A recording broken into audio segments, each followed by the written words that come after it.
Sebab kalau tak ada human touch tu, so basically apa penterjemahan tu jadi robot je lah. So kalau pelajar perlu ada kemahiran tersebut, kami di kalangan pensyarah ataupun pendidik sememangnya perlu didekatkan ataupun diberikan peluang untuk menyambung pendidikan ataupun kursus profesional seperti ini supaya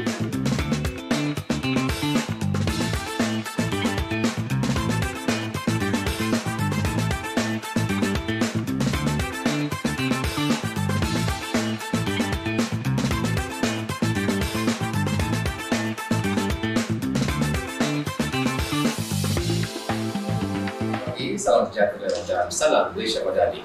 Dan tiada terlambat untuk saya mengucapkan selamat Hari Raya Aidiladha kepada penonton kita pada hari ini. Apa khabar anda semua, dan kita bersua kembali dalam siri khas sempena Hari Tibet Negara PUO dengan membawakan satu topik yang baru dan juga bersama saya dua orang panel yang tidak asing lagi di Politeknik Ungku Omar, dua orang pensyarah. Dan tanpa melengahkan masa, mari kita berkenalan dengan kita punya panel. Boleh kenalkan diri, Pak? Hai, Assalamualaikum dan selamat sejahtera. Nama saya Fazlin binti Muhammad Shuraimi. Saya merupakan seorang pensyarah daripada Jabatan Pengajian A di Politeknik Ungku Omar, mengajar bahasa Inggeris. Selamat Raya. Selamat Raya. Terima kasih. Salam sejahtera dan selamat pagi Cik Nicholas dan Puan Fazlin. Saya Puan Arucha Gitayanandan daripada Jabatan Kejuruteraan Awam PUO. Saya telah mengajar dalam bidang kejuruteraan awam selama 23 tahun. Terima kasih. Okay. So topik kita pada hari ini adalah mengenai program pertanian profesional dan saya dapat tahu Puan baru saja nak kursus tersebut. Ya, betul. Dan boleh saya tahu Puan Fazlin kat mana Okey, saya telah menjalani proses program pertanian profesional bertempat di Universiti Malaya. Apa yang kami pelajari ialah berkenaan dengan program penterjemahan secara profesional, di mana kami telah diajar, kami mempelajari bagaimana untuk menggunakan dan mempelajari bahasa Melayu tinggi untuk digunakan dalam proses penterjemahan. Bukan sekadar itu saja, kami juga diajar bagaimana untuk memperterjemahkan beberapa teks. Bukan sekadar teks akademik, kami juga diajar untuk menterjemah teks undang-undang, ekonomi, politik, sains dan macam-macam lagi. Saya rasa ini mengenai dengan penterjemahan profesional. Ya, betul. Okey, bagaimana dengan Puan Arucha? Di manakah Puan habiskan kursus? Saya telah menjalani program pentaulian profesional keselamatan dan kesihatan pekerjaan ataupun PPOSHA, Occupational Safety and Health, di UKM Bangi. Tetapi UKM ini sebenarnya adalah kolaborasi umum dengan NIOSH, National Institute of Safety and Health, dan juga Jabatan Bomba dan Penyelamat Malaysia. So kami sebenarnya diberikan peluang selama 95 hari untuk menjalani kursus ini secara teori dan juga praktikal. Sebab keselamatan ni sangat-sangat penting untuk semua sektor kerja, sama ada akademik, industri, maritime dan sebagainya lah. Dan kita juga ada Akta Keselamatan dan Kesihatan Pekerjaan 1994. Dan melalui kursus ini juga kami telah diberi pendedahan umum dan am tentang akta yang terkini yang ada amended iaitu pada tahun 2024, 1 Jun 2024. Okey, macam mana boleh saya tahu apa kepentingan program pertaulian ini untuk pensyarah atau pensyarah Tibet di Politeknik Puan Arucha? Okey, sebenarnya bercakap tentang TVET, Technical and Vocational Education, so Politeknik ni adalah satu institusi yang memang berkait rapat dengan TVET kerana kecemerlangan organisasi sebenarnya dapat dikekalkan dengan memastikan warganya dilengkapkan dengan kemahiran dan pengetahuan yang terkini dan terbaharu seiring dengan teknologi terkini yang ada di luar sana yang akan membantu membantu para pelajar untuk bersedia menghadapi alam pekerjaan yang sebenar. So kalau pelajar perlu ada kemahiran tersebut, kami di kalangan pensyarah ataupun pendidik sememangnya perlu didekatkan ataupun diberikan peluang untuk menyambung pendidikan ataupun kursus profesional seperti ini supaya kami dapat mengetahui teknologi terkini seiring dengan mendidik pelajar kami. Ini lebih kepada exposure, Yes. exposure untuk isyarat. Bagaimana Puan kalau kepentingan untuk isyarat di 3.0? Okey, dari segi kepentingan pertolongan profesional dari bidang event, kebanyakan orang beranggapan bahawa bahasa ni tak ada kena-mengena langsung dalam bidang event. Itu tidak benar sama sekali. Kerana tanpa bahasa, ilmu pengetahuan dalam bidang sains dan teknologi tidak mungkin dapat disampaikan. Jadi apa yang saya pelajari sepanjang tempoh 95 hari di Universiti Malaya, kami mempelajari bagaimana untuk memperterjemahkan teks dalam bidang sains dan teknologi, dalam bidang kejuruteraan dan juga dalam bidang perubatan juga. Bukan sekadar dalam bidang undang-undang, ekonomi maupun dan bidang yang melibatkan sains sosial sahaja. Tidak. Dan bukan sekadar itu sahaja, penterjemahan juga memerlukan dalam memperterjemahkan sebagai salah satu contoh kan, sekiranya ada soalan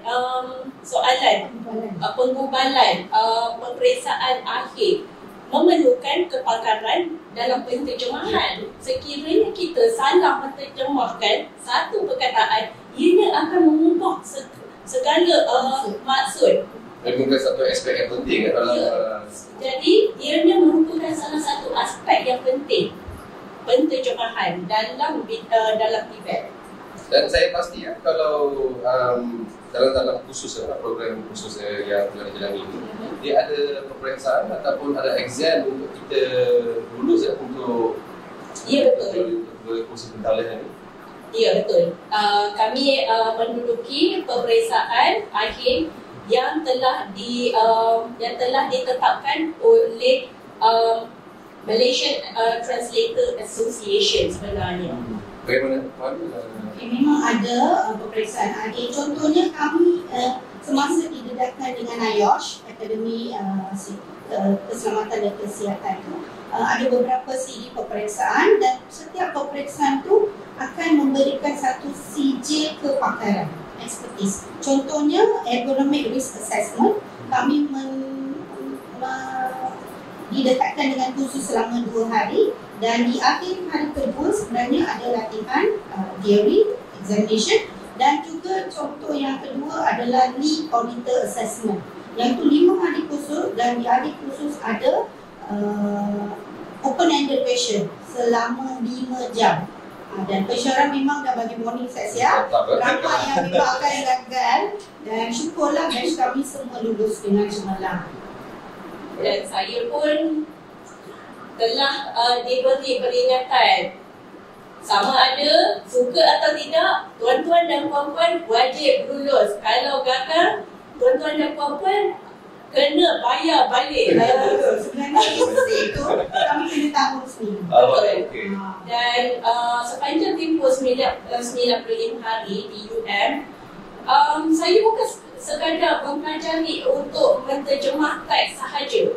Kami juga belajar bagaimana untuk berinteraksi dengan pensyarah lain daripada politeknik. Dia praktikal lebih praktikal. Ya, dia lebih kepada praktikal, bukan sekadar terdedah kepada teori saja. Itu yang menariknya.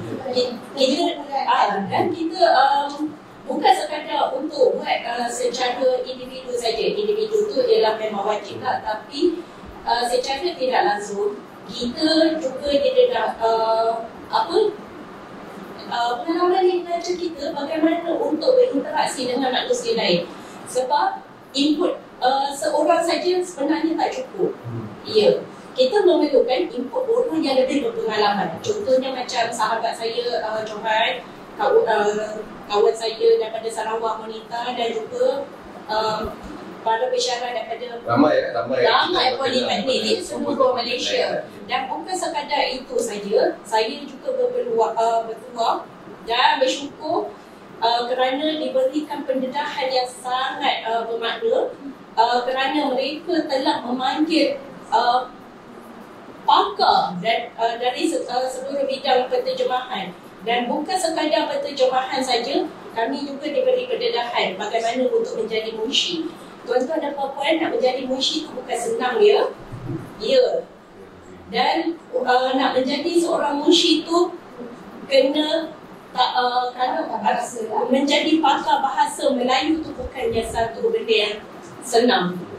Even saya, bila saya mempelajari tata bahasa selama 95 hari di Universiti Malaya tu, kadang-kadang dia membuatkan saya tertanya, aku ni orang Melayu ke?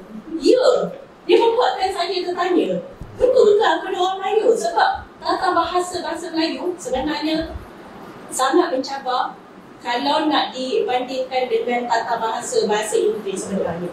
Sebab tata bahasa Inggeris sangat straightforward saja.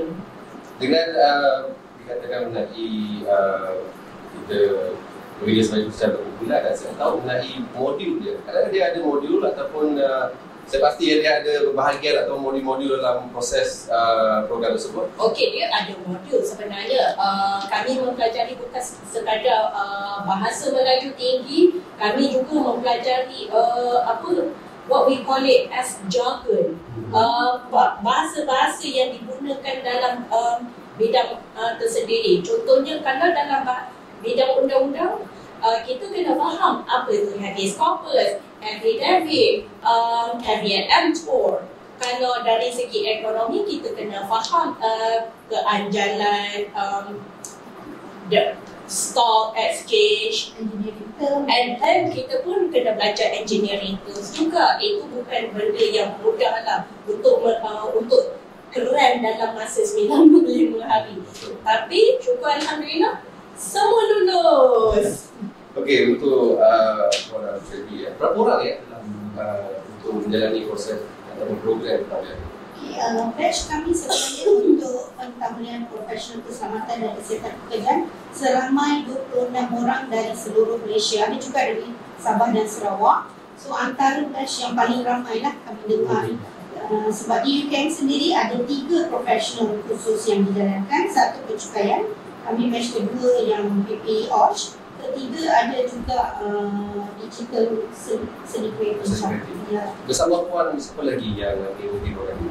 Okey, dari Politeknik Hukum Umar ada seorang pensyarah senior iaitu teknologis Dr. Rama Wirusami, dan juga daripada Polisas, PISAS, daripada PTSB, Politeknik, Polikucing, ramailah 26 orang kami. Sebenarnya ini satu peluang keemasan juga kepada kami para pendidik untuk berkumpul di satu tempat pada tempoh selama 95 hari untuk berkongsi pendapat dan berkongsi idea, di samping mendapat ilmu yang baru dari segi teori, praktikal. Dan sebenarnya tempoh itu adalah sangat berharga kepada kami. Di samping mendapat ilmu yang baru, kami juga dapat mengasah bakat kami yang selama ni terpendam lah. Lama tak keluar belajar kan. Bukan senang kan jumpa dengan cara-cara yang daripada politeknik lain. Betul, yang tu memang saya setuju dengan Puan Lucivi. Sebab selama tempoh 95 hari belajar berkenaan tentang penterjemahan, penggunaan bahasa saya bukan sekadar bahasa Melayu dan bahasa Inggeris telah melonjak sebanyak 100% sebenarnya. Ya, berkomunikasi secara berkesan. Dan jujurnya saya cakap masa tu, saya juga tak sangka saya menggunakan bahasa Melayu lebih terap daripada saya menggunakan bahasa Inggeris sebenarnya. Dan itu merupakan peluang keemasan jugalah. Selain daripada itu, kami juga diberikan pendedahan bukan sekadar penterjemahan. Kami juga diberi pendedahan tentang interpretation, iaitu interpretation as a when we say another language is our job to interpret it to another person. Yang jujurnya saya cakap itu sangatlah susah sebenarnya. Walaupun orang kata, orang tengok macam senang saja, tapi sebenarnya susah. For example, let's say kalau orang tu fasih dalam bahasa Perancis kan, untuk terjemahkan word by word bukan senang. Terutamanya secara impromptu. It's more challenging. It's more challenging actually. Jadi saya fahamlah para penterjemah yang bekerja di particularly di BBP, media sosial, dan saya rasa saya memang salutlah dengan diorang sebab diorang mereka mempelajari bahasa asing dan kena terjemahkan secara tidak langsung, dan bukan senang ya, sebab kalau salah translate habis. Contohnya kan pada katakanlah pada sidangan PBB, kalau salah percakapan apa yang Vladimir Putin cakap, kalau kita tak terjemahkan dengan baik, mungkin akan tercetusnya perang dunia ketiga. Itu sebab jangan main-main ya beda penterjemahan. Jadi, apakah nasihat kepada pesyarat Tibet melalui proses program tabligh ini? Bagi saya, ini merupakan salah satu peluang keemasan. Ambillah peluang ini, jangan lepaskan. Sebab manusia memang digalakkan untuk menempa ilmu sampai ke liang lahat, sampai ke negeri China. Jadi, bukan sekadar itu saja. Apabila kita mempelajari ilmu yang baru, kita juga dapat memberi menyampaikan. Kita dapat menyampaikan, kita dapat berkongsi ilmu dan juga menambahkan potensi pada diri kita juga, kepada diri sendiri. Jadi bagi saya, sebagai sekarang ni sudah menjadi penterjemah profesional, saya juga merupakan salah satu ahli kepada Malaysian Translator Association. Jadi ini merupakan salah satu kehormatan yang diberikan pada saya, dan saya amat bersyukurlah. Saya bukan sekadar diberikan CJ, saya diberikan diploma dalam bidang penterjemahan. Pada mulanya saya fikir saya diberikan CJ saja, tapi saya juga tak sangka saya diberikan diploma. Apa nasihat orang harus nasihat pada pesyarat Tibet? Sebenarnya seperti kata Pak Fazlin, khusus profesional ini adalah satu peluang keemasan kepada para pendidik. Sebenarnya pesyarat Tibet perlu mendekatkan diri dengan dunia luar yang kian berkembang pesat seiring dengan teknologi terkini di pasaran. So kita perlu menyediakan diri kita ke arah tersebut supaya apa ilmu yang kita sedia kongsi dengan pelajar ni adalah yang terkini dan tepat. Sebenarnya kita tak bolehlah orang kata short sendiri kan. Okey, belajar daripada AI, belajar daripada internet lah, Google lah, ChatGPT. Tapi adakah semua itu yang terkini dan yang menempati prasyarat ataupun undang-undang di Malaysia? Itu satu. Dan satu lagi, seiring dengan tagline JPPKK ya, iaitu menjadi peneraju institusi Tibet yang unggul. Okey, kita perlulah sentiasa menggalakkan semua pesyarat Tibet ni harus cuba mohon dulu. Jangan kata 95 hari, sebab ramai kawan yang di kalangan kami pun ada yang nak mohon, teringin, tanya saya. Lepas tu dia kata tak dapatlah sebab komitmen keluarga. Sebenarnya first step tu mohon dulu. Belum pasti lagi dapat. Ada interview, and then kalau dapat peluang, saya rasa sebenarnya akan ada cara ataupun peluang keemasan ni akan membantu anda juga untuk macam mana, adjustable lah. Mungkin keluarga akan bantu. So saya sendiri pun, parent saya yang bantu untuk menguruskan anak. So sebenarnya jangan berikan peluang sebab keluarga kita tak nak pergi ke satu step forward untuk meningkatkan ilmu yang baru ni, teknologi yang baru. So ambillah peluang ni, kalaulah ada peluang tahun ini atau tahun depan, mohon dahulu dan saya percaya anda tidak akan rasa betul. Yang tu saya percaya, saya setuju juga dengan Puan Rizalfi, sebab selagi kita tak cuba, kita tak akan tahu.